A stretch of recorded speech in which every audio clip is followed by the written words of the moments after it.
Hello viewers, আসসালামু আলাইকুম। Welcome back to my channel Arishan lifestyle. তো চলেন আজকে ব্লগটি এখান থেকে শুরু করা যাক। তো এটা ছিল গতকালকে রাতের বেলা। তো আমি রাতের বেলা ভাত না খেয়েই শুয়ে পড়েছিলাম। আমার হাজব্যান্ড বাইরে থেকে চিকেন চাপ আর পরোটা নিয়ে এসেছিল, তো সেগুলো খেয়ে পেট ফুলেছিল।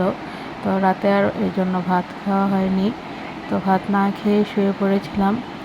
তো রাতের 12টার দিকে আমার প্রচুর ক্ষুধা লেগে গিয়েছিল, কিন্তু ভাত খেতে ইচ্ছে করছিল না। তো কিন্তু ক্ষুধাটা প্রচুর লেগে গিয়েছিল, তাই ফ্রিজে ডালের ভর্তা ছিল। তো ভাবলাম সেটা দিয়ে পুরি বানিয়ে খাই।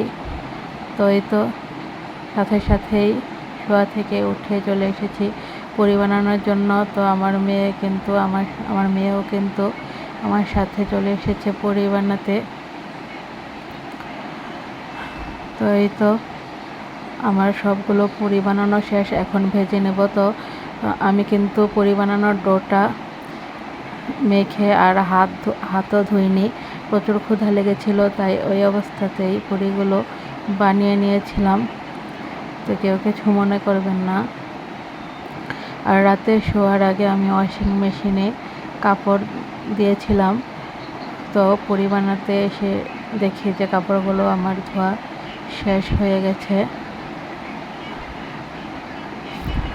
তো এই তো এখন আমি আর আমার মেয়ে মিলে পুরিগুলো খেয়ে নেব। তো পুরিগুলো কিন্তু খুবই সফট হয়েছিল আর দেখতে অনেক সুন্দর হয়েছিল। তো দেখতে যেমন সুন্দর হয়েছিল, খেতেও কিন্তু খুবই মজা হয়েছিল। তো আমি এখান থেকে 2টি পুরি খেয়েছিলাম আর আমার মেয়ে 4টা পুরি খেয়েছিল। তো আমার হাজব্যান্ডকে ডাক দিয়েছিলাম পুরি খাওয়ার জন্য, তো সে খায়নি, সে ঘুমাচ্ছিল।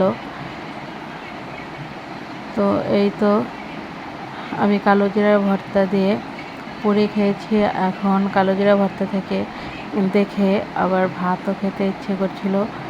তো এই তো রাতে আমি মাছ ভেজেছিলাম, তো সেটা দিয়ে আর কালো জিরার ভর্তা দিয়ে আমি ভাত খেয়ে নিয়েছি। তো এই তো বাকি পুরিগুলো আমি এখন ঢেকে রেখে দেব। তো এটা হচ্ছে সকালবেলা 11টার দিকে আমি আমার ছেলেকে নিয়ে স্কুলে চলে গিয়েছি। তো এই তো স্কুলে সব মর্নিং শিফট ছুটি হয়ে গেছে, এখন ডে শিফট ছেলেদের ক্লাস শুরু হবে। তো এখানে এক এক করে বাচ্চাদেরকে লাইনে দাঁড় করানো হচ্ছিল স্কুলে ঢোকার জন্য। তো এই তো বিকালবেলা আমি ছেলেকে নিয়ে বাসায় চলে এসেছি। তো এসে দেখেছি যে আমার মা পুলি পিঠা বানানোর জন্য ডো তৈরি করেছে আর নারকেল রেডি করে রেখেছে। তো আমরা 3 বোন আর আমার মা, আমরা 4 জনে মিলে কিন্তু পুলি পিঠাগুলো সুন্দর করে বানিয়ে নিয়েছি। এগুলো দিয়ে দুধ পুলি পিঠা বানানো হবে। তো এই তো পুলি পিঠাগুলো বানিয়ে আমি কিন্তু আমার বাসায় চলে এসেছি। তো বাসায় এসে ভাবলাম শর্টকাটে কি রান্না করা যায়। তো এই জন্য পোলাও রান্না করছি। তো পোলাওয়ের সাথে কিন্তু আমি রান্না করব মুরগির মাংস। তো পোলাও আর মুরগির মাংসই আজকে রাতের খাবার, আর অন্য কিছুই রান্না করব না। তো এই তো আমার পোলাওটাও হয়ে গেছে, প্রায় হয়ে গেছে, এখন দমে বসিয়ে দিয়েছি।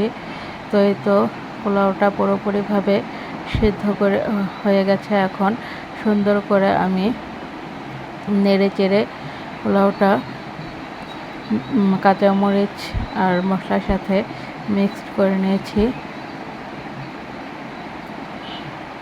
তো এই তো এখন মুরগির মাংসটাও আমি চুলাতে বসিয়ে দিয়েছি। তো পেঁয়াজ, আদা রসুন আর হচ্ছে মরিচ গুঁড়ো, হলুদ গুঁড়ো, মানে যা যা মশলা লাগে সব একসাথে অ্যাড করে আমি সুন্দর করে ভেজে তারপর সুন্দর করে কষিয়ে, তো এই তো এখন মুরগির মাংসটা দিয়ে দিয়েছি।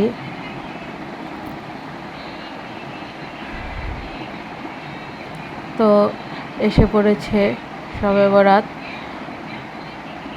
তো এটা শবে বরাতের আগে আর ব্লগ দেব নাকি জানি না, দিতেও পারি আবার নাও দিতে পারি। তাই আপনাদের যদি না দেয় তো সেক্ষেত্রে আগেই আপনাদের কাছ থেকে দোয়া চেয়ে নিচ্ছি। তো এই পবিত্র শবে বরাতের রাত্রি যাতে আমরা সুন্দরভাবে আল্লাহর ইবাদতের মাধ্যমে পার করতে পারি, তো আমাদের জন্য সবাই দোয়া করবেন। আর আপনাদের জন্য আমি দোয়া করি সবাই যাতে এই পবিত্র দিনটি আল্লাহর ইবাদতের মাধ্যমে নামাজ রোজার মধ্য দিয়ে কাটাতে পারেন। তো আপনাদের জন্য সেই দোয়া রইল। তো এই তো আমার মুরগির মাংস কষানো শেষ। তো এখন এই পর্যায়ে আমি কাঁচা পেঁয়াজ অ্যাড করে দিয়েছি। তো এই তো এখন আমি ঝোলের কাঁচা পেঁয়াজটা অ্যাড করার পর কিছুক্ষণ নেড়ে চেড়ে এখন ঝোলের পানি অ্যাড করে দিয়েছি। তো আজকেও কিন্তু আমি ওয়াশিং মেশিনে কাপড় দিয়ে দিয়েছি, যেহেতু শবে বরাত এসে পড়েছে। তো ঘর দুয়ারগুলো আমি সুন্দর করে ডিপ ক্লিন করে যে কাপড়গুলো জমেছিল সেগুলো সুন্দর করে ধুয়ে নিয়েছি। তো ভালো থাকবেন সবাই, আল্লাহ হাফিজ।